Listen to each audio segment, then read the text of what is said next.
हरे कृष्णा। राधे राधे दोस्तों, कैसे हैं आप सभी लोग। आशा करती हूँ कि आप सारे फ्रेंड्स बहुत ही ज़्यादा अच्छे होंगे। मैं भी बिल्कुल ठीक हूँ और आप सभी मित्रों का मेरे चैनल इंडियन डॉग विद शिखा में बहुत बहुत स्वागत है। सो फ्रेंड्स, आज मैं आप सभी के साथ शेयर करने जा रही हूँ बसंत पंचमी की सरल पूजा विधि कि हम अपने घर के मंदिर में किस प्रकार से बसंत पंचमी के दिन माता सरस्वती जी की पूजा आराधना करेंगे। तो बहुत ही सरल तरीके से बताऊँगी और जिस तरह से मैं करती हूँ वही मैं आप लोगों के साथ शेयर भी करूँगी। जैसा कि हम सभी जानते हैं बसंत पंचमी का पर्व आ रहा है, तो सबसे पहले आप सभी मित्रों को बसंत पंचमी पर्व की हार्दिक शुभकामनाएं। तो बस सबसे पहले हमें बसंत पंचमी के दिन अपने घर के मंदिर में किस प्रकार से माता की पूजा आराधना करनी है वो मैं आप लोगों के साथ शेयर करने जा रही हूँ। सबसे पहले मंदिर में हम दीपक प्रज्वलित करेंगे। देखिए, जो हमारी दिनचर्या होती है सुबह की वो तो हम करेंगे ही, घर की साफ सफाई, मुख्य द्वार की पूजा, इसके बाद सूर्य भगवान को अर्घ्य देना, माता तुलसी जी की पूजा करना, तत्पश्चात मंदिर की पूजा मैं आप लोगों को बताने वाली हूँ। आगे भी मैं आप लोगों के साथ शेयर करूँगी कि दिनचर्या हमारी किस प्रकार से होनी चाहिए बसंत पंचमी की। तो सबसे पहले हम मंदिर में आएंगे, मंदिर में हम दीपक प्रज्वलित करेंगे। देखिए, बहुत ही सरल तरीके से बताने वाली हूँ कि घर के मंदिर में हम किस तरह से जो है माँ सरस्वती जी की पूजा करेंगे। तो सबसे पहले जो है हम मंदिर में आके जो है मंदिर की साफ सफाई हम कर लेंगे। इसके बाद जो है सर्वप्रथम दीपक प्रज्वलित करेंगे। धूप दीप प्रज्वलित करने के पश्चात हम सबसे पहले गणेश जी की आराधना पूजा करेंगे। हर पूजा में सर्वप्रथम गणेश जी मुख्य होते हैं, जो है सर्वप्रथम गणेश जी की पूजा की जाती है। तो हम गणेश जी की पूजा करेंगे। देखिए, हमारे यहाँ श्रीयंत्र है तो हम जो है श्रीयंत्र भी स्नान कराते हैं, तो कभी कभी हम इसी तरह साथ में ही स्नान करा देते हैं प्रभु को। बसंत पंचमी के दिन हो सके तो पंचामृत तैयार करा के जो है आप प्रभु को स्नान कराएं, क्योंकि माता सरस्वती जी अगर आपने विराजमान करके रखा है तो उनका भी आपको अभिषेक करना है। तो बस इस तरह से हम सर्वप्रथम गणेश जी का अच्छे से विधिवत पूजा करेंगे, इनको इत्र की सेवा देंगे और साथ में इनको वस्त्र रूपी मौली अर्पित करेंगे। तो इस तरह से इनकी पूजा हम कर लेंगे। देखिए, माघ मास के शुक्ल पक्ष की पंचमी तिथि को बसंत पंचमी का पर्व जो है मनाया जाता है। बसंत पंचमी तिथि के बाद से ही जो है बसंत ऋतु की जो है शुरुआत हो जाती है। बहुत ही सुंदर महीना होता है बसंत पंचमी के दिन। विद्या की देवी माँ सरस्वती जी की पूजा आराधना का विशेष महत्व होता है। इस दिन माँ सरस्वती जी की विशेष आराधना की जाती है। तो आज मैं आप लोगों के साथ इस वीडियो में यही शेयर करने वाली हूँ कि यदि आपने अपने घर के मंदिर में सरस्वती माँ को विराजमान किया तो किस प्रकार से उनका स्नान और श्रृंगार करेंगे। सो यहाँ पर देखिए, गणेश जी की पूजा हो जाने के पश्चात मैंने जो है माता को यहाँ पर विराजमान कर लिया है। इनका अभिषेक करूँगी और मैं आप लोगों के साथ शेयर कर रही हूँ कि बसंत पंचमी के दिन आपको किस प्रकार से जो है माता का सुंदर अभिषेक करना है और किस प्रकार से आपको जो है बसंत पंचमी की पूजा करनी है। तो आगे मैं और भी आप लोगों के साथ आगे शेयर करती जाऊँ कराएंगे। तो सारी पूजा हो जाने के बाद अब हम माता को स्नान कराएंगे। तो सबसे पहले हम जल से स्नान कराएंगे और मैं आप लोगों के साथ शेयर करती हूँ कि किस प्रकार से हमें जो है अपने घर में जब हम मूर्तियाँ रखते हैं तो किस प्रकार से उनकी सेवा करनी चाहिए। सो इससे आप लोगों को भी थोड़ा सा जो है हेल्प मिलेगा। तो इसलिए जो है मैं आप लोगों के साथ जो है इनका स्नान भी शेयर कर रही हूँ। तो सबसे पहले जब हम माता को स्नान कराते हैं तो एक वस्त्र इस तरह से ज़रूर से धारण कराएं। इसके बाद जो है हम उन्हें स्नान कराएंगे। यहाँ पर आप पंचामृत से भी स्नान करा सकते हैं। मेरे पास जो भी सामान है मैं उसी से केवल स्नान करा रही हूँ। ऐसा नहीं है कि सारी चीज़ें हों तभी हम स्नान कराएं। आपके पास जो भी चीज़ें हों आप उनसे स्नान करा सकते हैं। तो मेरे पास आज केवल दूध है और शहद है। दही की व्यवस्था नहीं हो पाई तो इसलिए मैंने जो है पंचामृत तैयार नहीं किया। तो दूध से स्नान करा दे रही हूँ। इसके बाद थोड़ा सा शहद से स्नान कराऊंगी। शहद से स्नान कराने से थोड़ी सी मूर्तियाँ भी चमकने लगती हैं और अच्छा भी रहता है। तो आज मेरे पास शहद था इसलिए जो है मैं इनको शहद से स्नान करा रही हूँ। अगर हो सके तो आप पंचामृत तैयार करके स्नान करा सकते हैं। तो इस तरह से जो है हम अपने विग्रह जब हम रखते हैं अपने मंदिर में तो उनकी सेवा और उनका जो श्रृंगार है बहुत ही हमें अच्छे से करना चाहिए। पूजा पर उनके जब पर्व त्यौहार आए तो इस प्रकार से कर सकते हैं। आप लोग बहुत सारे सवाल आते हैं कि क्या हमें मूर्तियों को प्रतिदिन स्नान कराना चाहिए। तो देखिए, अगर आपकी छोटी मूर्तियाँ हैं तो आप प्रतिदिन स्नान करा सकते हैं, लेकिन अगर आपकी थोड़ी सी बड़ी मूर्तियाँ हैं और बहुत सारा श्रृंगार करते हैं आप तो केवल जब उनका पर्व आए, त्यौहार आए या 15 दिन पे महीने में एक बार उनका इस तरह से स्नान करा के, दिव्य स्नान करा के सुंदर सा श्रृंगार आप कर सकते हैं। प्रतिदिन केवल जो है फूलों द्वारा स्नान करा सकते हैं। तो इस तरह से देखिए हम इनको स्नान कराएंगे। थोड़ा सा हाथों से इस तरह से साफ़ कर देंगे और देखिए अच्छे से जब है साफ़ हो जाती हैं हमारी मूर्तियाँ। जब हम अच्छे से शहद वगैरह से स्नान कराते हैं, नींबू वगैरह से, तो मूर्तियाँ बहुत अच्छे से चमकने लगती हैं। तो बस इस तरह से आप जो है शुद्ध जल से स्नान कराएंगे। जल में गंगा जल मिलाकर जरूर से रखा करें और गंगा जल नहीं है तब केवल सादे जल से भी आप स्नान करा सकते हैं। उसमें पुष्प डाल सकते हैं, इत्र डाल सकते हैं। तो इस तरह से प्रभु को स्नान कराने का जल जो है थोड़ा सा विशेष होना चाहिए। तो बस इस तरह से जो है हम जल से स्नान कराएंगे और इसके बाद अब जो है स्नान हो जाने के बाद सूखे टॉवल से हमें बहुत अच्छे से पोंछना है। तो देखिए यहाँ पर हमने जो है सूखे टॉवल से माँ को अच्छे से हम पोंछ देंगे। और यहाँ पर मैं आपको दिखा दे रही हूँ क्योंकि अभी मैंने वस्त्र नहीं पहनाया है, केवल मैं इस तरह से पोंछूंगी, इसके बाद इत्र लगाऊंगी, इत्र की सेवा माँ को दूंगी। तो बस यहाँ पर देखिए मैंने जो है अच्छे से पोंछने के बाद इत्र लगा दिया है माँ को, वस्त्र मैंने धारण करा दिया है। तो सफ़ेद पोशाक मैं लेकर आई हूँ, ये नया पोशाक है, बहुत ही सुंदर सा ये पोशाक है और अच्छा लग रहा है और माँ के ऊपर भी अच्छा लग रहा है। हमारी माँ है भी बहुत छोटी सी। तो बस इस तरह से अब हम इनको जो है थोड़ा सा इनका श्रृंगार करेंगे।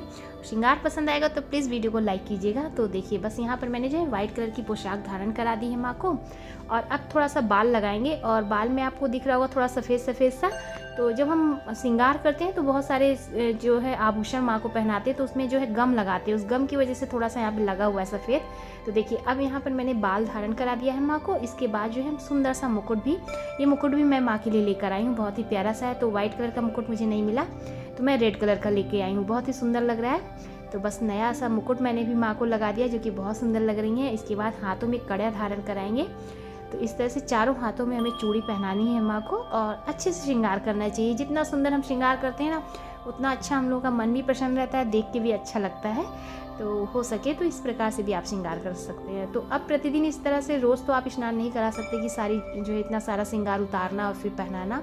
तो इस तरह से आप महीने में एक बार, 15 दिन पे एक बार इस तरह से स्नान श्रृंगार कर सकते हैं या कभी त्यौहार आए तब आप करा सकते हैं। तो देखिए इस तरह से चारों हाथों में हम कड़े धारण करा देंगे माँ को। बहुत सारे श्रृंगार देखिए अभी मैं कर रही हूँ लेकिन इसमें बहुत सारा श्रृंगार छूट जाता है। जब मैं माँ को अपनी जगह पे बैठाऊँगी आसन पे तब फिर कुछ बाकी रह जाता है, उस समय भी मैं ठीक कर देती हूँ। बसंत पंचमी के दिन माता को आप पीले रंग की चुनरी अवश्य उड़ाएं क्योंकि सफ़ेद कलर की जो है पोशाक हम माता को पहनाते हैं, अर्पित करते हैं, लेकिन आप पीले रंग की भी पोशाक माता को पहना सकते हैं। और इस तरह से जैसा कि आप देख सकते हैं मैंने पीले रंग की चुनरी रखी है तो मैं पीले रंग की वस्त्र जो है इन्हें इस तरह से अर्पित करूँगी। तो देखिए यहाँ पर मैंने सारा श्रृंगार कर दिया था, तब मुझे लगा कि अरे मैंने तो माला पहनाया ही नहीं, तो मुझे फिर से बाल वगैरह सब निकाल के माँ को माला मैंने धारण कराई है। तो देखिए कुछ इस तरह से मैंने माँ को माला भी यहाँ पहना दी, कान में जो है कुंडल पहना दिया है और कितनी सुंदर लगने लगी है हमारी माँ, प्यारी सी लग रही है, एकदम बहुत सुंदर लग रही है। आप लोगों को इनका श्रृंगार कैसा लगा है मुझे कमेंट सेक्शन में बताइएगा। पीले रंग की यहाँ पे बसंती चुनरी मैं इनको ओढ़ा रही हूँ और बहुत प्यारी लग रही है हमारी माँ, हमें तो बहुत अच्छी लग रही है, आप लोग बताइएगा। तो बस इस तरह से देखिए अभी यहाँ पर मैंने माँ को पटका जो है धारण कराना भूल गई थी, फिर मैं जब मंदिर में बैठाई तब मैंने पटका धारण कराया। थोड़ा सा इत्र की सेवा देंगे इस प्रकार से और इसके बाद माँ को दर्पण दिखाएंगे और इस तरह से देखिए हमारी माँ हो गई है तैयार। सो अगर माँ का श्रृंगार आप लोगों को पसंद आया तो प्लीज़ वीडियो को लाइक कीजिएगा, ज़्यादा से ज़्यादा शेयर कीजिएगा और चैनल पे मेरे पहली बार आए तो मेरे चैनल को भी सब्सक्राइब कीजिएगा। इस प्रकार से माता का श्रृंगार हो जाने के पश्चात अब आपको जो है अपने घर के मंदिर में पूजा किस प्रकार से करनी है वो मैं आप लोगों के साथ शेयर करने जा रही हूँ। तो सबसे पहले आप एक दीपक प्रज्वलित कर लें। जैसा कि अगर आपके पास जैसा संभव हो कि अगर आप अखंड दीपक प्रज्वलित करना चाहते हैं तो इस प्रकार से अखंड दीपक भी प्रज्वलित कर सकते हैं, नहीं तो केवल आप दीपक प्रज्वलित कर लें। इसके पश्चात आपको सुंदर माँ का जो प्रिय भोग है वो बनाना है। माँ के प्रिय भोग में देखिए बहुत सारी चीज़ें बनाई जाती हैं जैसा कि हम सभी जानते हैं। और यहाँ पर मैं आपको एक बार दर्शन करा दूँ अपनी माता रानी की, जो कि श्रृंगार इस तरह से हुआ है। हमने इनकी पूजा की है, स्नान श्रृंगार करने के पश्चात हमने जो है फूलों की माला अर्पित की है। अब माता को भोग में आप पीली वस्तुएं भी बना के चढ़ा सकते हैं। तो देखिए इस दिन त्यौहार है तो जाहिर सी बात है हम पूड़ी सब्जी बहुत सारे पकवान बनाते हैं, लेकिन माँ का विशेष प्रिय क्या होता है, मीठे चावल। माता को अति पसंद है जो है मीठे चावल। आप इस तरह से केसर वाले मीठे चावल बना सकते हैं, नहीं तो आप बूंदी के जो है बूंदी चढ़ा सकते हैं, लड्डू चढ़ा सकते हैं। पीली जो है चीज़ें माँ को अर्पित की जाती हैं, पीले फल माँ को चढ़ाए जाते हैं। तो इस प्रकार से माता का जो है आपको सुंदर सा जो है श्रृंगार करने के बाद अपने घर के मंदिर में अच्छे से पूजा करनी चाहिए और सभी देवी देवताओं का अच्छे से पूजा करना चाहिए। जैसा कि आप देख सकते हैं मेरे मंदिर में हमने सभी देवी देवताओं की अच्छे से पूजा कर ली। भोग प्रसाद हमें अर्पित करना है। कलश की स्थापना आप यदि करना चाहते हैं तो कलश की स्थापना कर सकते हैं।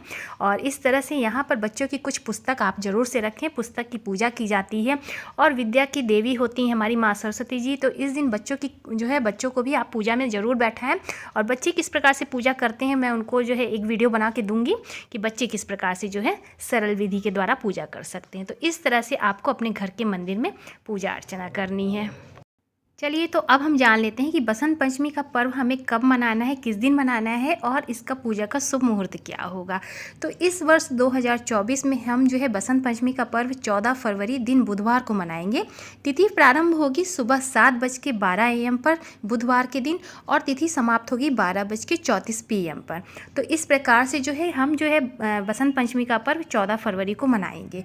इसके साथ पूजा का शुभ मुहूर्त हम जान लेते हैं। तो सुबह पूजा का जो शुभ मुहूर्त होगा वह 7:12 AM से 12:34 PM तक रहेगा। तो आप इस मुहूर्त में पूजा अर्चना भी कर सकते हैं। बहुत ही सुंदर दिन है। आप यदि नए कार्य शुरू करने की सोच रहे हैं तो आप इस दिन से अपने नए कार्य जो है प्रारंभ कर सकते हैं। यह जो है दिन बहुत ही उत्तम है। इसमें विशेष कार्य किए जाते हैं। यदि आप व्यवसाय से जुड़ा या ज़मीन से जुड़ी कोई भी चीज़ नई शुरुआत करनी चाहते हैं तो आप बसंत पंचमी से अपने कार्य की शुरुआत कर सकते हैं। बसंत ऋतु से हमारे मौसम भी बदल जाते हैं। पीली सरसों भी जो है खेतों में लहराने लगती हैं। बहुत ही सुंदर दिन होता है। तो बसंत पंचमी का पर्व बहुत ही उत्तम होता है। इस दिन हम माँ को पीले वस्त्र पहनाते हैं, पीली चीज़ों का जो है भोग लगाते हैं, पीले फूल चढ़ाते हैं। तो इस प्रकार से हमें जो है और स्वयं भी जो है आपको पीले वस्त्र और सफ़ेद वस्त्र आपको धारण करने चाहिए, पूजा करनी चाहिए विधि विधान से। और इस तरह से ऋतुओं में बसंत ऋतु का जो है अपना एक महाराजा के उसमें माना जाता है। तो इस तरह से बसंत ऋतु का जो है बहुत ही अधिक महत्व है। सो इस प्रकार से आपको जो है बसंत पंचमी की पूजा अर्चना करनी चाहिए। सो मैं किस प्रकार से अपने घर के मंदिर में करती हूँ वही मैंने आप लोगों के साथ शेयर किया है। सो आगे भी मैं आपको सरल विधि बताऊंगी कि आप पूजा की जो फोटो होती है माता की उसमें आप किस तरह से सरलता के साथ कर सकते हैं। नेक्स्ट वीडियो में मैं शेयर करूंगी। सो उम्मीद करती हूँ कि आप सभी को मेरी आज की वीडियो पसंद आई होगी। तो प्लीज़ वीडियो को लाइक कीजिएगा, ज़्यादा से ज़्यादा शेयर कीजिएगा। चैनल पर पहली बार आए हैं तो मेरे चैनल को भी सब्सक्राइब कीजिएगा, इंस्टाग्राम पर फॉलो करिएगा। मैं मिलूंगी आप सभी मित्रों को नए से अच्छे से वीडियो के साथ।